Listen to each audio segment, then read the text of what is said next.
സംസ്ഥാനത്തെ തീരദേശ മേഖലകളെ സംബന്ധിച്ച് ഒരു പദ്ധതി പോലും കേന്ദ്ര സർക്കാരിന് സംസ്ഥാന സർക്കാർ സമർപ്പിച്ചിട്ടില്ലെന്ന് പ്രതിപക്ഷ നേതാവ് വി.ഡി. സതീശൻ. പദ്ധതികൾ ഒന്നും നൽകിയിട്ടില്ലെന്നാണ് എംപിമാർക്ക് കേന്ദ്രം നൽകിയ മറുപടി. തീരദേശ ജനങ്ങളെ ഇവിടെ നിന്നും കുടിയിറക്കുക എന്ന ഗൂഢലക്ഷ്യം സംസ്ഥാന സർക്കാരിനുണ്ടോ എന്നും പ്രതിപക്ഷ നേതാവ് ചോദിച്ചു.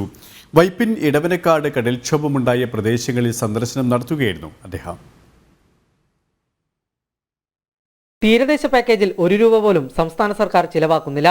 കടൽക്ഷോഭം രൂക്ഷമായ മേഖലകളിൽ ജിയോ ബാഗുകൾ വെക്കുക മാത്രമാണ് ചെയ്യുന്നത്. ഇതുകൊണ്ട് കാര്യമില്ല. തീരദേശത്ത് താമസിക്കുന്നവരെ ഇവിടെ നിന്നും മാറ്റുക എന്ന ഗൂഢലക്ഷ്യം ഉണ്ടോ എന്ന് സംശയിക്കുന്നതായും പ്രതിപക്ഷ നേതാവ് പറഞ്ഞു.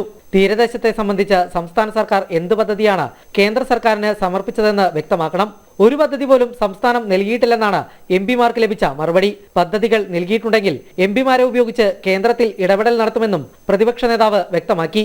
ഇവിടെ ഫിഷറീസ് വകുപ്പ് 2000 കോടി രൂപയുടെ പാക്കേജ്, 5000 കോടി രൂപയുടെ പാക്കേജ് എല്ലാം പ്രഖ്യാപിക്കും.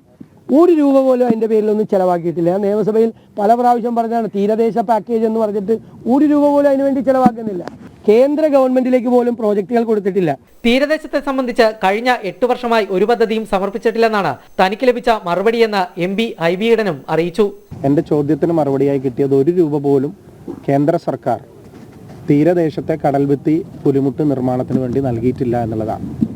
ഇത് ചോദ്യോത്തര വേളയിൽ ചോദിച്ചപ്പോൾ ഇതിനെ സംബന്ധിച്ച് യാതൊരു പദ്ധതിയും സംസ്ഥാന ഗവൺമെന്റിന്റെ ഭാഗത്ത് നിന്ന് സമർപ്പിച്ചിട്ടില്ല എന്നുള്ളതാണ് കഴിഞ്ഞ 17ാം ലോക്സഭയിൽ നൽകിയ മറുപടി. അതിനനുസൃതമായി ഒരു പദ്ധതിയും ഈ കഴിഞ്ഞ 8 വർഷമായി സംസ്ഥാന സർക്കാർ കേന്ദ്ര സർക്കാരിന് സമർപ്പിച്ചിട്ടില്ല എന്നുള്ളതാണ് മനസ്സിലാക്കാൻ സാധിച്ചത്. റോഡിലെ കുഴികളെക്കുറിച്ച് മന്ത്രി മുഹമ്മദ് റിയാസിന്റെ കൂടോത്രം പരാമർശത്തെയും പ്രതിപക്ഷ നേതാവ് വിമർശിച്ചു. മന്ത്രി ഉത്തരമുട്ടുമ്പോൾ കൊഞ്ഞനം കുത്തുന്നു. റോഡിലെ കുഴികൾ കാരണം മുഖ്യമന്ത്രിക്ക് വരെ വഴിമാറി സഞ്ചരിക്കേണ്ടി വന്നു.